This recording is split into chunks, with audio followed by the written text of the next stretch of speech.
Good morning, everyone. Welcome back. I hope that everybody had a nice long weekend. I apologize that I'm not able to be in school with you today, so instead I've made a video of the lesson. If you do have questions from the previous lesson, which was 1.3 dealing with combining transformations, make sure you keep track of those questions you have so that at the beginning of tomorrow's class I can go over them for you. We want our unit handouts open to page 26, and you're going to need a ruler for part of this lesson. This is lesson 1.4. It deals with what's called the inverse of a relation, or the inverse of a function, I think is what your textbook calls it. I like to call it the inverse of a relation for a different reason that's maybe not important. So what are we going to do today?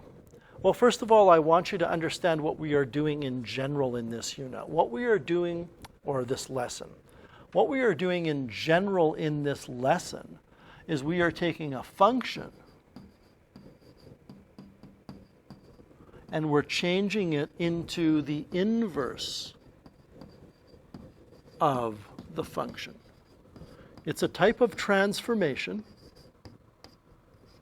It's just not a stretch or a translation. It turns out it's a reflection, and I'll talk about that a lot today. So if I give you the original function as a graph, this first statement is saying, can you graph what the inverse of that function is going to be? The other thing we're going to have to be able to do is determine if the inverse is also a function. So sometimes when you take a function and you look at its inverse, the inverse happens to be a function. But sometimes when you take a function and you find its inverse, the inverse of the original function is not a function. And we're going to have to review what you learned in Math 10 and 20 about what makes something a function. It turns out that in order to go from a function to the inverse of a function, it can be accomplished in terms of a reflection. So you need to understand what kind of reflection is involved. If I give you the equation of a function, you should be able to write the equation of the inverse of the function. We're going to learn how to do that, as well as describe the mapping that goes on when you go from a function to the inverse of the function. And then finally, the fourth point here is the most complicated one. We're going to restrict the domain of a function so that the inverse is also a function. And rather than try to explain to you right now what that means, because I think it would only produce confusion, we will get into the depth of that when we get to that part of the lesson. So let's get started. What a relation is it's a mathematical connection between two variables. It relates each element of x to an element of y. So it's a formula or a graph where if you knew x, you could put x into the formula and calculate y. Or if you knew x, you could look on your graph at x and read off what y is.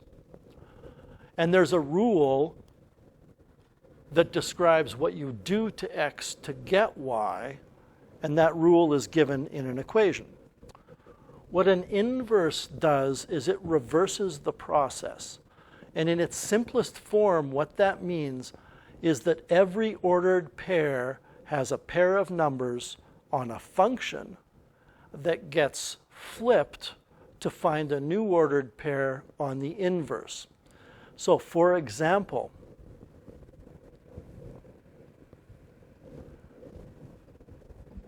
if this point is on the original relation, then this point is on the inverse of the original relation.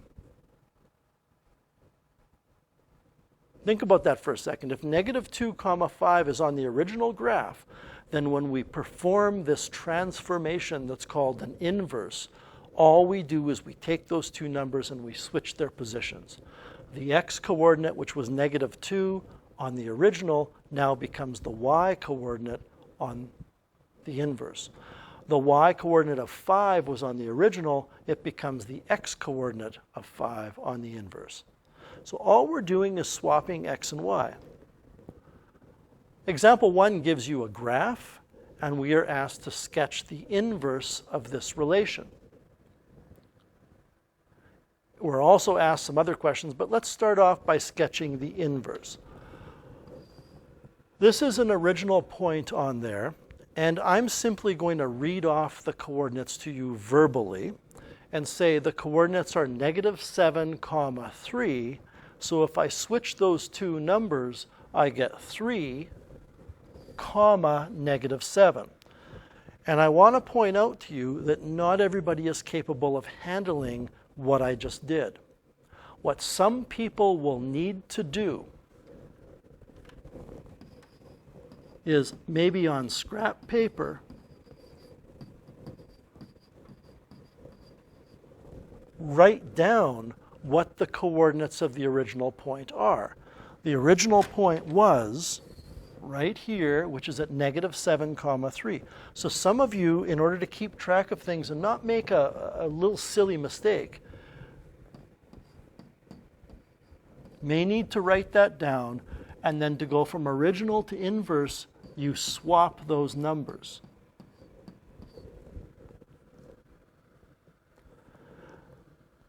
Just doing it the way I did it by saying, oh, well, this is at -7, 3, and I swap those numbers to get 3, -7. I'll be honest with you, if I do that all the time, sooner or later, I make a mistake. As I've said before, it would be interesting to get into your brains to see how everybody thinks. All I have for a frame of reference is how I think. And I know that sometimes thinking and seeing those two numbers in my brain and then switching them can be confusing. So the basic concept is simple. You just have to make sure in its execution you don't make any errors. We're going to move on and look at the next point, which is at -5, I'm going to erase this in a second. I'm just putting it up here so we can see -5, 5. So I'm going to take those two numbers and switch them, and they are going to become +5, -5. And now I'm going to connect those 2 points. So what's happened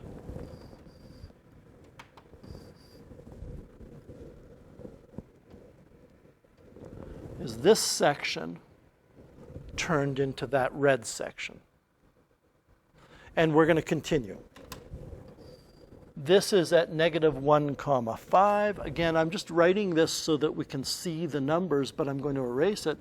I swap those two numbers. It becomes +5, -1, and I can connect them.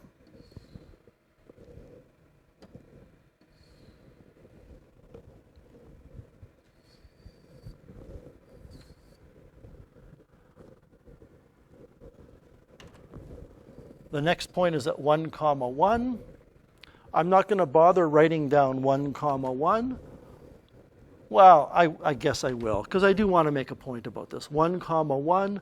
If I switch those two numbers, that point is not going to move. So 1, 1 is what we would call an invariant point.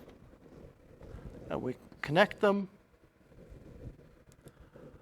The next point is this one, which is at 5, 1. Again, only so we can see what the numbers are on paper. 5, 1, we switch 1 and 5 and get 1, 5, and it's here. Again, connect that pair of dots to get another line segment. And finally, we have this point, which is at 7, -1. I flip those numbers and I get -1, 7. So this red graph is the inverse of the blue graph. All right, is the original relation a function? So we are looking here. I will highlight it for us, because there's a lot going on visually with this graph. I will highlight it in blue. Original relation is this. So is it a function? Well, what is a function? So a function, and this is not in your notes, A function is a relation where every x value produces only one value of y. So when I put x equals 3 into a relation, if I get y equals 5, and that's the only y I get, then that relation is a function. If when I put x equals 3 into a relation, the relation tells me that y can be 6 or 12, that tells me the relation is not a function. For example, if you take a look at graph 1 up here, and I pick on this x coordinate of whatever that number is, maybe it's -5, I get a y coordinate here, and I get another y coordinate here for the single x coordinate. So this point at the bottom might be -5, comma, -3, and the point at the top might be -5, comma, 28. I don't know. But the point is, with graph 1, we put in a single value of x and we get multiple values of y. We don't need to overthink it every time, because in Math 20-1 you're taught about something called the vertical line test. If a vertical line can be drawn anywhere on the graph, and that vertical line intersects the graph more than once in any location, it's not a function. So graph 1 is not a function. Graph 3 is not a function. When I look at graph 2, no matter where I put that vertical line, it will always intersect in one place, so it's a function. No matter where I put the vertical line in graph 4, it will always intersect only once, so graph 4 is a function. This is the bottom line. The two graphs on the left are not functions, the two graphs on the right are functions. So getting back to our question, is the original relation a function? And the answer is yes. A vertical line, no matter where I put it on that blue graph, that vertical line always only intersects once. So the answer to B is yes. Is the inverse of the relation a function? Well, if I go over here and look at the red graph, the blue line, well, right here, the blue line intersects the graph in, well, lots of places, an infinite number of y coordinates. But you can see it maybe better here. When x is 4, y is about -0.5 and about -6. So we have multiple outputs for one input, which means it's not a function. What are the domain and range of the original function? The domain, the original function, I'm looking at the highlighted one in blue. The minimum value of x is -7. The maximum value of x is 7.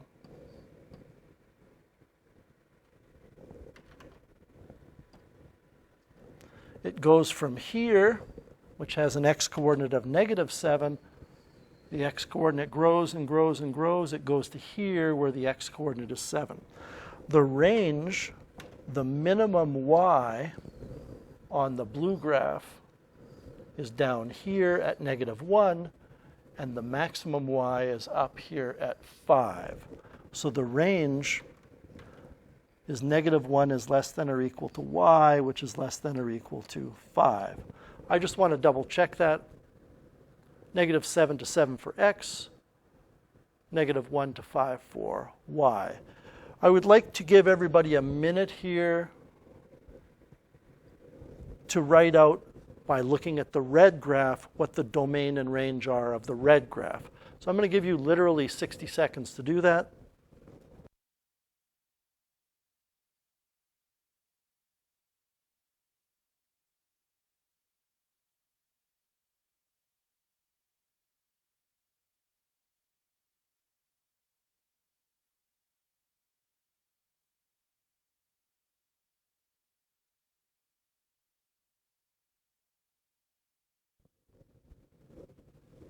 That's about 30 seconds. If I were there, I would say how many of you are done, but I can't see through space and time at how many of you are done, so I'm just going to assume about half of you are.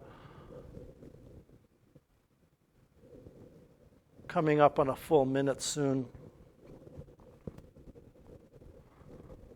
Hopefully,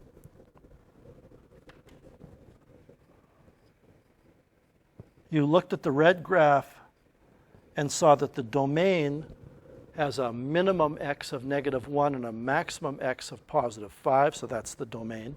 And when you look at the y values for the range, you get -7 is less than or equal to y, which is less than or equal to 7. The point I want to make is you didn't need to look at the red graph to get those domains, the domain and range for the second graph. Because really think about this. We're swapping x and y. So if x on the original went from -7 to 7, and we swap x with y, then everything that x did is going to be what y does. So the domain of the original function is going to be the same as the range of the inverse. And the range of the original is going to be the same in terms of numbers as the domain of the inverse. All right, F, describe the mapping. This is a really weird mapping. The mapping, it's really basic actually, but there's something about it that I want to make sure that you understand. The mapping is this. Every point maps by swapping x and y. I say it's weird because when you take a look at this, which is a point on the inverse, make sure you understand, I'm not saying that this number I'm pointing to is a y coordinate on the inverse. It isn't. That number I'm pointing to is the x coordinate of the point on the inverse. The fact that it says y is telling you that x coordinate on the inverse was the y coordinate on the original. And the same could be true here. Just because I write an x in this location doesn't mean that's an x coordinate. It's not. It's the y coordinate because it's the second thing given. It's the y coordinate on the inverse. We were also asked to sketch the line y equals x. So what does y equals x look like? -2 if y equals x, -2, -1, -1, 0, 0, 1, 1. Y equals x is a line that goes through the origin with a slope of 1. I would like you to sketch it, though, as a dotted line.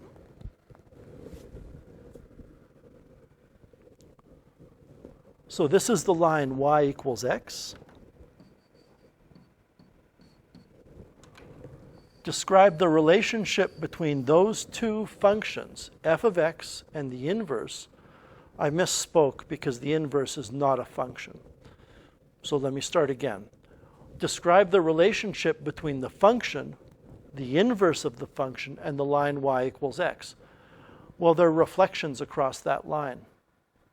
And it may be more difficult for you to see that there's a reflection there, but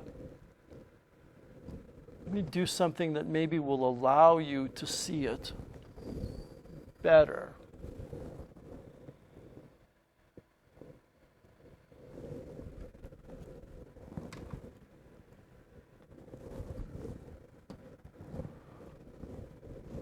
I'm just going to rotate this so that that line y equals x is vertical.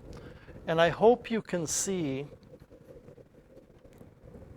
that this is reflected across the line that's dotted to produce this. And this is a reflection across the line of that.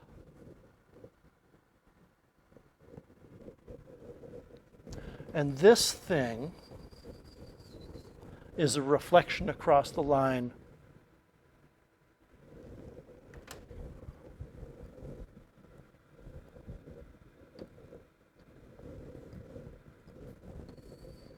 of this. Now, when you draw an inverse, I don't think trying to reflect it across that line is how you want to get to the inverse. What you want to do is you want to swap out the points like we did. But you are expected to know now that a reflection in the line y equals x produces an inverse. So f of x and its inverse are reflections in y equals x. And I think that completes example number 1, which is really just a warm-up example. Sorry, I'm going to go back and just let you finish writing that down.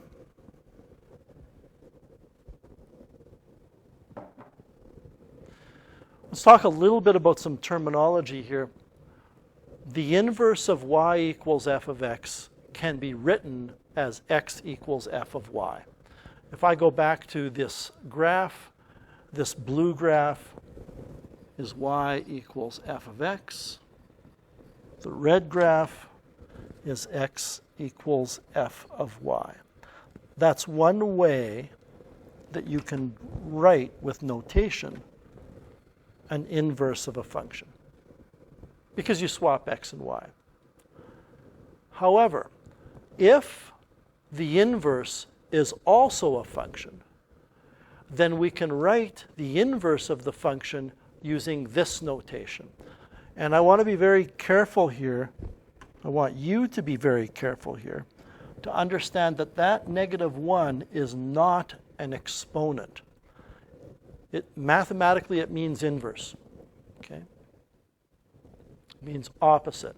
So when we pronounce this, we would say y equals the inverse function of x, or y equals the inverse of f of x. You would never say y equals f to the -1 of x. That's poor form. If the inverse is not a function, you should never use that second notation. So when we look over here at this red graph, which is not a function, if you ever wrote y equals f as an inverse of f of x, this is wrong. You cannot use that notation because that red graph is not a function. But if it is a function, you can use that notation. For each function given below in example 2, find the inverse. So how do we do this? We don't have a graph. We just have an equation. The first thing you do is you rewrite the equation without function notation. So it's y equals 2x plus 3. This is still the original function. We haven't done anything to it. The inverse will be x equals 2y plus 3. So these are inverses of each other because we switch x and y. Except instead of switching x and y for a whole bunch of points, we switch x and y in the equation, which means we switch x and y for every point. So this is the inverse right here.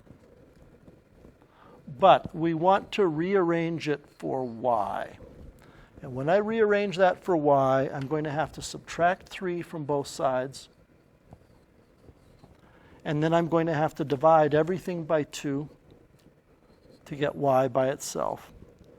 And we get y equals 1/2 x minus 3/2.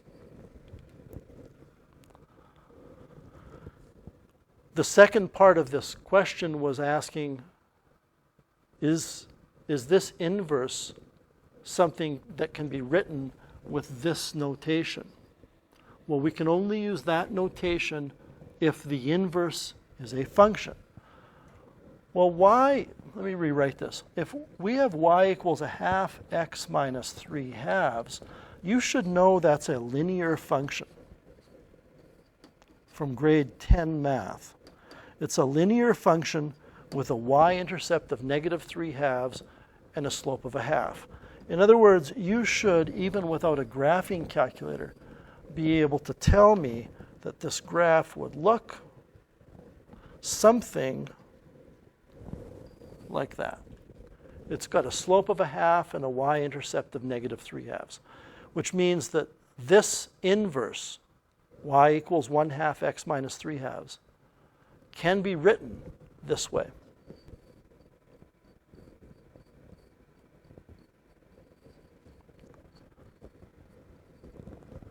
And we're done example A. Let's take a look at example B. F of x equals x squared minus 4. The first thing that you're going to have to do is put this into more sensible terms. Forget about f of x. Let's write it as y. Again, everybody, this is the original. The inverse will be found by swapping x and y. And then we have to rearrange this for y. So I'm going to add 4 to both sides. And now I have to isolate y. Of course, we remember that when we take a square root algebraically, we have to consider the positive and negative roots. So we get that. Think about what that says. Y equals plus or minus root x plus 4. Y equals plus or minus root x plus 4. So if I made a table of values and I chose x equals 5, what would I get for y? Well, I would get y equals plus or minus root 5 plus 4, which is y equals plus or minus root 9, which is positive or negative 3. And that means for a single x coordinate, I get 2 different y coordinates. What I will tell you, we're going to delve into this in more detail in a bit. First of all, this is the answer to the question. And we cannot use the function notation. You cannot write this. If you wrote this, it is wrong. Now, having said that, your textbook makes this mistake in some places. But this is not right. You can't do that. So we're done this question. But what I would tell you is that anytime you have an original function which is a parabola, the inverse will never be a function. There's a reason for that. Let me show you what happens when you take a parabola, maybe a parabola like this, which is the original.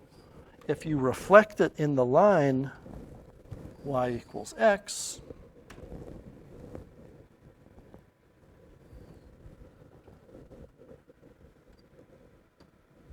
this is supposed to be symmetrical, so it shouldn't matter if I actually reflect it. But if I reflect it in the line y equals x, then it's going to look like that. This is going to be useful for the third and final example that we will do. Since the parabola opens up, if I reflect it across the line y equals x, the new parabola, instead of being an up-down parabola, will be a parabola laying on its side. And that will fail the vertical line test.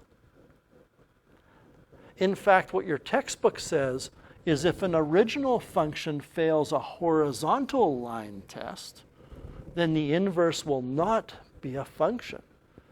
Because when you swap x and y, horizontal becomes vertical. So any time, and now I'm going to make this even more general, everybody.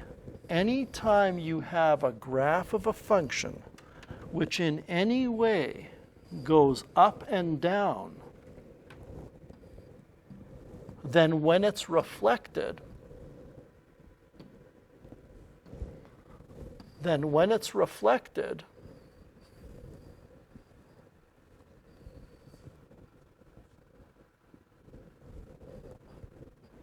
since the original graph goes up and down, so I'm going to write that over here, the original goes up and down, the inverse is going to go left and right.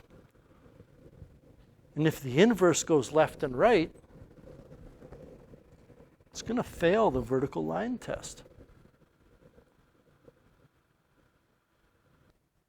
So any function, original function that goes up and down, when we reflect it across that line y equals x, we will get something that fails the vertical line test.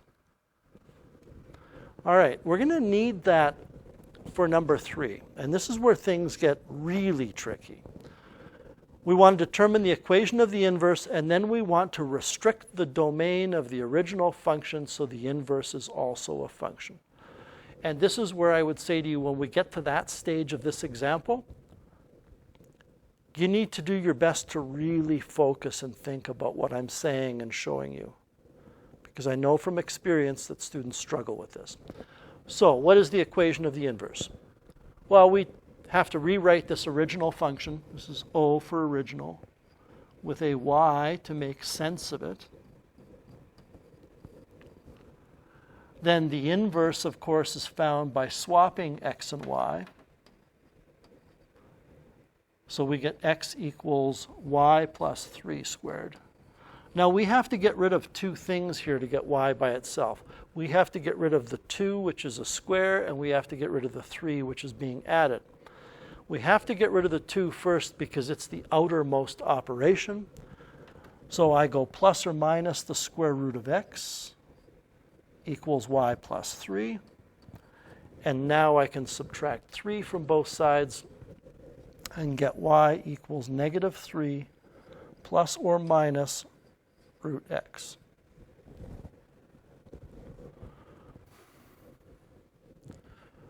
The graph is there not because we want to graph the inverse necessarily. In fact, I'm debating on whether I do or not. And if I don't, I will show you the graphs in more detail tomorrow. The graph is there for a different reason. This is the equation of the inverse right here. This is not a function because of the plus or minus.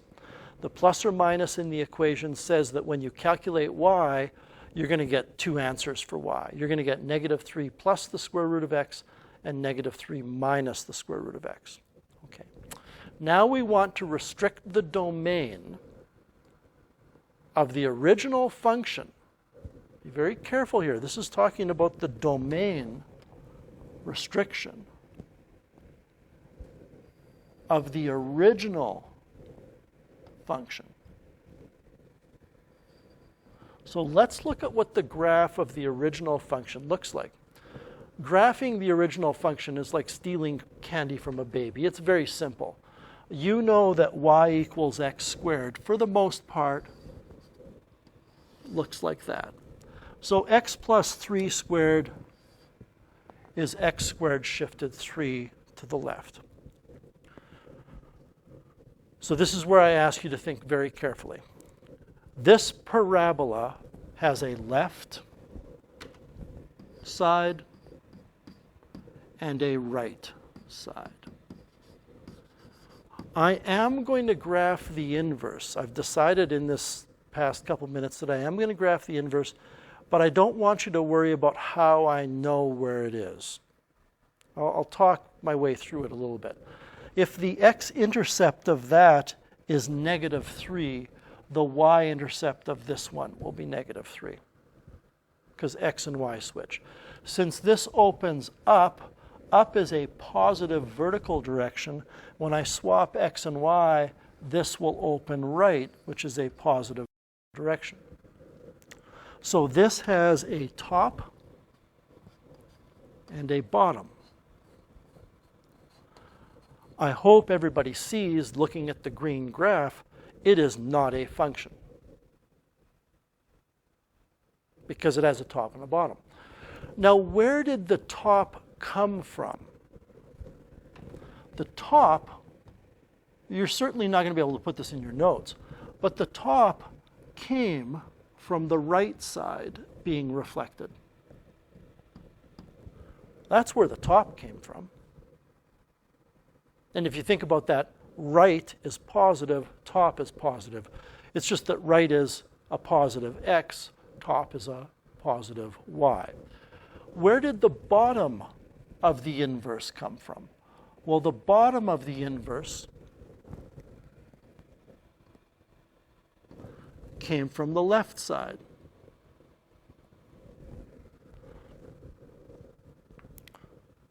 So, I'm asking you to think very carefully. The green graph is not a function because it has a top and a bottom. It will fail the vertical line test. Why does it have a top? Well, it has a top because the original graph had a right side. Why does it have a bottom? Because the original graph had a left side.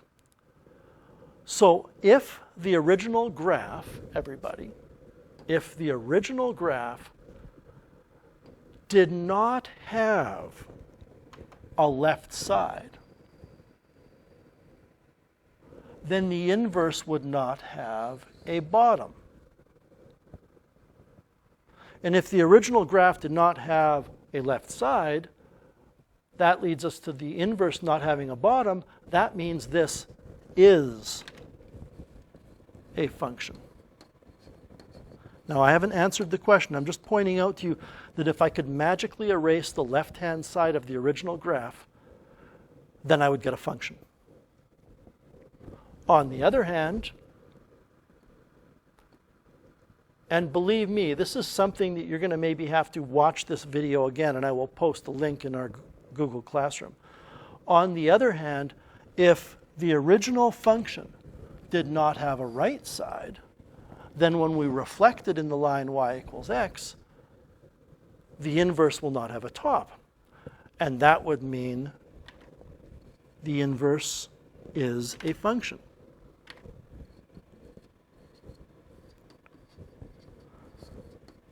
Now, we can answer the question. When I say I'm only going to do this, I am restricting the domain of the original graph.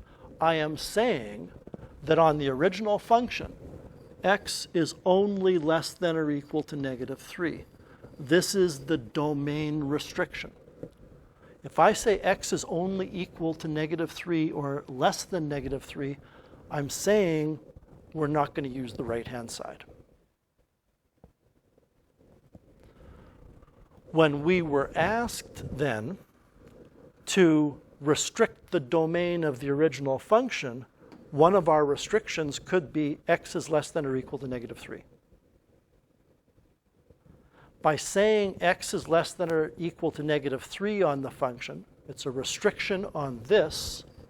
By saying we're only going to graph it in that domain, we're ignoring the right side. The right side does not exist, which means the top of the inverse doesn't exist, which means that domain restriction makes the inverse a function.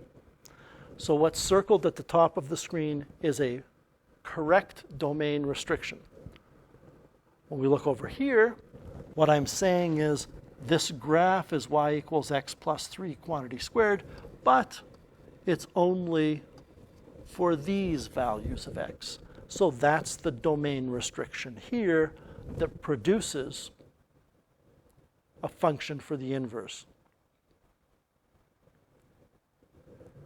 In summary for A, the domain restriction of a parabola that will ensure the inverse is a function is a restriction that treats, or graphs rather, only the left side or only the right side. Let's try one more.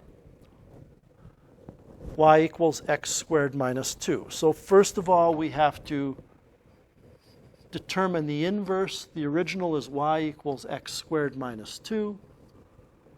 The inverse would be x equals y squared minus 2. Rearranging this is pretty simple. I'm going to add 2 to both sides and get y squared equals x plus 2. So y equals plus or minus root x plus 2. Now in the previous example, my domain restrictions were shown to you by me also graphing the inverses. I'm not sure I want to do that here. This is the inverse right here, this equation, that's the answer. Now what are the restrictions? Well, the original graph, which I'll do in red, is x squared minus 2. Well, x squared looks about like that. X squared minus 2 is here. So let's not worry about what the inverse looks like exactly. Will the inverse be a function? The answer is no. Why not? Because the original graph has a left and a right, the inverse is going to have a top and a bottom. And if the inverse has a top and a bottom, well, it's not a function because it would fail the vertical line test. So how can we ensure that the inverse does pass the vertical line test? The answer is we have to ensure that the inverse has only a top or only a bottom. How do we do that? By ensuring that the original graph has only a left or only a right. So let me show these to you. And I may decide to graph the inverses or I may not. If we say I'm only going to look at the right side of this graph, then I'm saying x on the original is greater than or equal to 0 because this has an x coordinate of 0. And if I do that, since this original graph has only a right side, then the inverse is going to have only a top. By the way, I've decided I'll show you what the inverse would look like. The inverse would look something like that. Not really happy with that. Let me redraw it. Would have something like that for an inverse. It only has a top because the original has only a right side. So this is the domain restriction. Could we as well have for a domain restriction keeping the left side and saying x is less than or equal to 0? Sure. In which case the inverse would look something like that. And it would be a function. So this is the other domain restriction. Your domain restriction for a parabola is basically x is less than or equal to, or x is greater than or equal to the x coordinate of the vertex. And this is the bad thing about a video. I mean, having a video of the lesson is really good, but I can't see your reactions here. I don't know what your faces look like. Let's try one more. The last one is this, and the numbers are so big that you can't realistically graph it. But let's find the inverse first. The original one is y equals x minus 23 quantity squared plus 14. The inverse will be x equals y minus 23 quantity squared plus 14. This time we have to get rid of the 23, the squaring, and the 14. I'm going to subtract 14 first because that's the outer or last operation on y.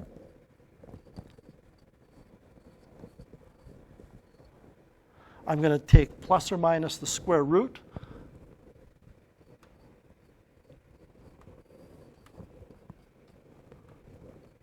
And then I'm going to add 23.